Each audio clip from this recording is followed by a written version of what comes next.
ఈరోజు పామర్ నియోజకవర్గంలో తాడంకి గ్రామంలో దాదాపు 100 సంవత్సరాల పూర్తి చేసుకున్నటువంటి జెడ్పీ హై స్కూల్లో తాడంకి జెడ్పీహెచ్ఎస్కి శత జయంతి మహోత్సవ కార్యక్రమాన్ని ఇక్కడ ఏర్పాటు చేసుకుని మమ్మల్ని అందరూ కూడా ఆహ్వానించడం జరిగింది. ఈ కార్యక్రమానికి పార్లమెంట్ సభ్యులు బాలశౌరి గారు, అలాగే స్థానిక శాసనసభ్యులు వర్ల కుమార్ రాజా గారు, అలాగే ఎలమంచిలి శివాజీ గారు, ఇంకా పెద్దలు చాలా మంది ఈ కార్యక్రమం రావడం జరిగింది. మరి చాలా సంతోషం.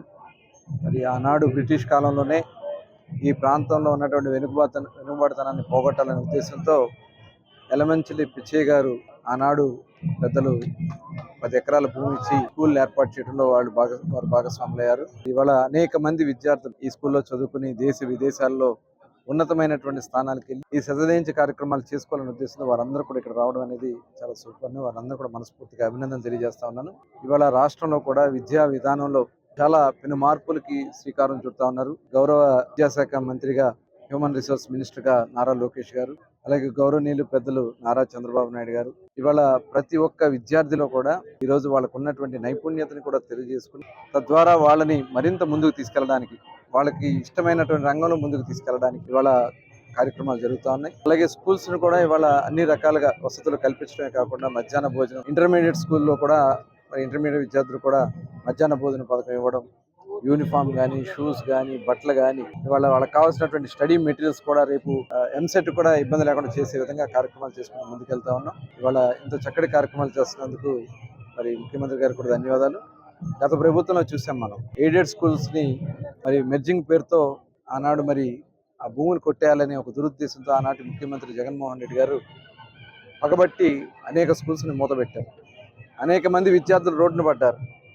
అనేక మంది ఆ రోజున మధ్యలో డ్రాప్అవుట్స్ కూడా అయిపోయినటువంటి సందర్భాన్ని చూసాం. చాలా మంది ఫెయిల్ అయిపోయారు. ఆ రోజున చాలా మంది ఆత్మహత్యలు కూడా చేసుకున్నారు. ఈ రకంగా మరి గతంలో జరిగినాయి. ఇవాళ అవన్నీ కూడా ప్రక్షాళన చేసుకుంటూ మంచి విద్యా విధానాలతో కార్పొరేట్ సంస్థలకి పోటీగా ఇవాళ ప్రభుత్వం ఈ కార్యక్రమాలు చేస్తుంది. అలాగే ఆంధ్ర రాష్ట్ర ప్రజలందరూ కూడా ఈ సంక్రాంతి శుభాకాంక్షలు కూడా తెలియజేస్తా ఉన్నాం. 3 రోజుల పాటు జరిగే ఈ పండుగని అందరూ ఆనందంగా చేసుకోవాలని గౌరవ ముఖ్యమంత్రి గారు కూడా ఇవాళ ఎన్ని కష్టాలు, ఇబ్బందులున్నా దాదాపు 6,000 కోట్ల రూపాయల నిధులను విడుదల చేయడం జరిగింది. అందరూ కూడా ఆనందంగా చేసుకోవాలని మరి ఇంత చక్కటిగా ఇన్ని ఒక రకంగా ఈ రాష్ట్రంలో ఒక మంచి ప్రభుత్వం నడుస్తుందనే దానికి ఇదే ఒక ఉదాహరణ. 1వ తారీఖు జీతాలు, 1వ తారీఖు అంటే ముందే పెన్షన్లు, మరి ఇవాళ అన్ని కార్యక్రమాలు, అభివృద్ధి కార్యక్రమం, గుంతలు లేని రోడ్లు.